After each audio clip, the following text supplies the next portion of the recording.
to risk my very life to give life to the next generation. This is a mission I can never refuse.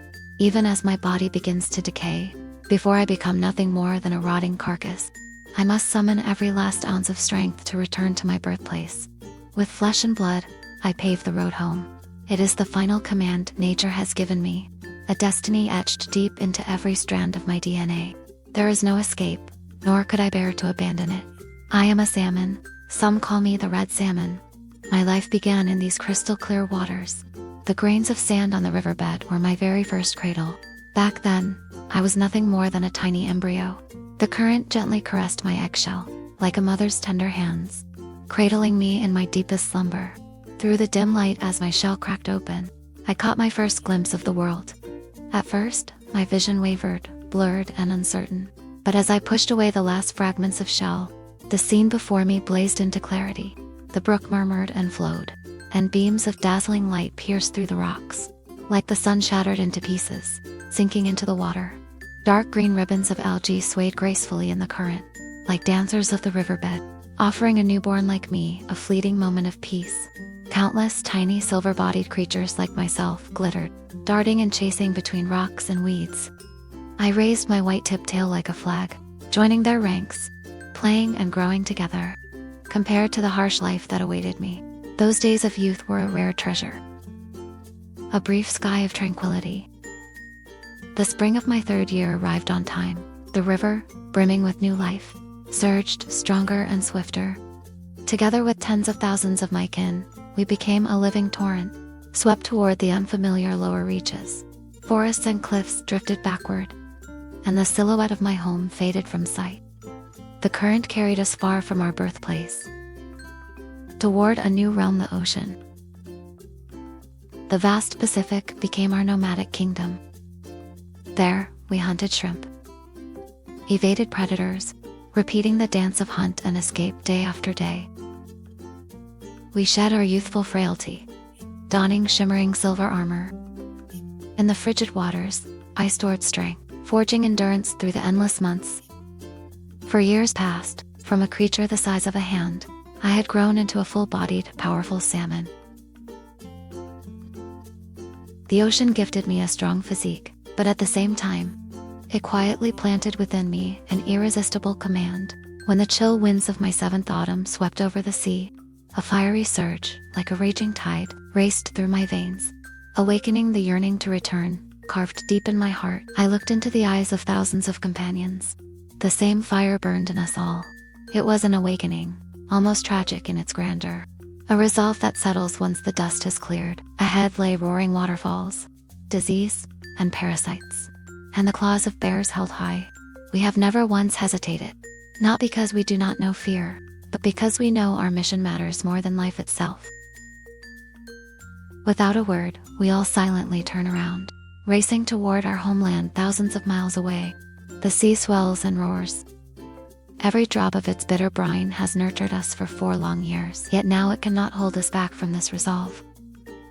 We are wanderers of the ocean, gifted with nature's most extraordinary sense of direction.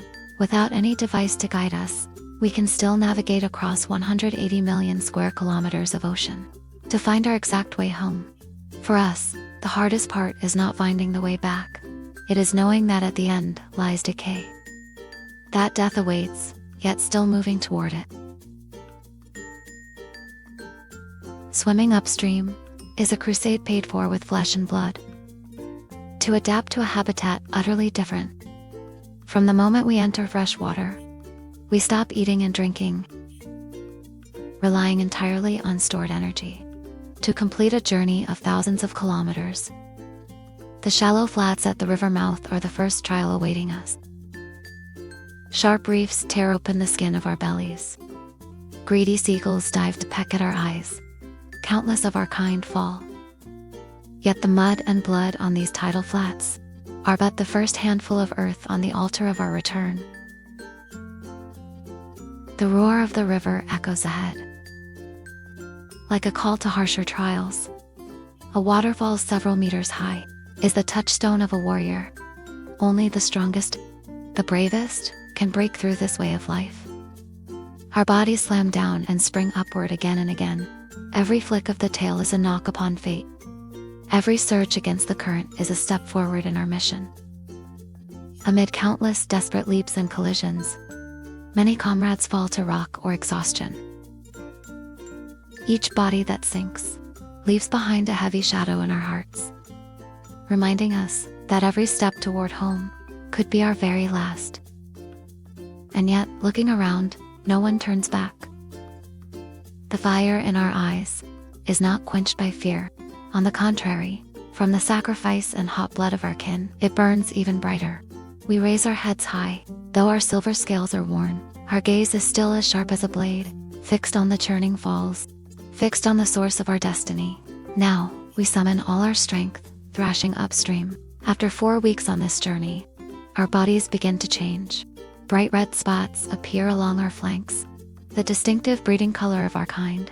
The redder it is, the greater the strength. Half a month later, we are almost completely transformed. The backs of the males rise into a hump, their lower jaws curving into a hook.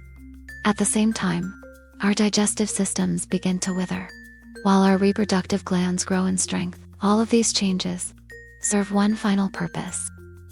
This is reproduction. At this moment, the spawning ground is still over 100 kilometers away.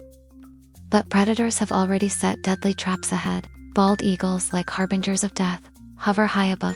They dive down from the sky, with talons like iron hooks, digging deep into our backs. Slowed by exhaustion, even the strongest warriors in the shoal struggle to escape the talons that lift them out of the water. But the most fearsome threat comes from the riverbanks. Massive brown bears block the river mouth and the churning rapids. Their giant, seemingly clumsy paws hide terrifying strength. Each swing claims several lives. The murky water turns red. Shredded flesh drifts along the riverbed, torn apart beneath the bear's claws, becoming a lavish feast. Those who cannot pass this stretch will never reach the spawning lake. Their eyes grow dim, their bodies stiffen. In the end, their flesh will decompose into nutrients to feed moss and insects along the shore, giving their death to continue the cycle of life at home.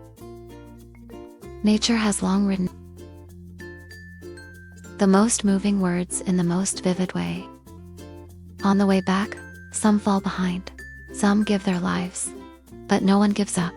We keep pressing forward, even with bodies covered in wounds, even as our dreams are worn and twisted by reality. We grit our teeth, bleeding yet smiling as we move. Fate is not an ending, but a beginning. An ideal is not stubbornness, but a direction. Finally, when the maples blaze red with autumn frost, I return to waters both familiar and strange. The water is crystal clear to the bottom. The pebbles remain as round as before. The scent of the banks and the aroma of fallen leaves match my memories. In that moment, all the hardships, all the losses, become worthwhile. But my body is close to its limit. The vitality the ocean once granted me has run dry. Only a shell remains, nearly consumed by parasites. Yet even so, my deepest instinct still burns. I gather the last of my strength, using my familiar tail to gently sweep the pebbles, creating small grooves to cradle new life. This is the nest I have painstakingly prepared, neither grand nor dazzling, but meant to give those about to be born a beginning full of love and safety. When the eggs, long nurtured within me, gently fall, gleaming like pearls, the last warm flame within my soul quietly softens into peace. The young will not see their mother, and the mother will not see her young. From generation to generation, motherly love is passed on in silence. That is the complete portrait of our existence. I let myself collapse beside the nest, like mist fading into the air. Before eternal darkness closes in, I can still feel the tiny lives stirring within, stirring awake from the warmth we entrusted to them. They awaken, wide-eyed. They begin to swim, to breathe, growing up without ever knowing that it is their parents dissolving flesh and bone that form their very first nourishment. We turn our bodies into altars of offering, into the first feast that begins our children's lives. And when these young travelers grow wise, I know the day will come when they will follow the bloodlines of their ancestors, returning to that tragic yet unending journey, sustaining life from what seemed to have perished, and sowing hope from decay, meeting again on the homeward voyage, living on in endless continuation. Perhaps this is the most beautiful form of life itself,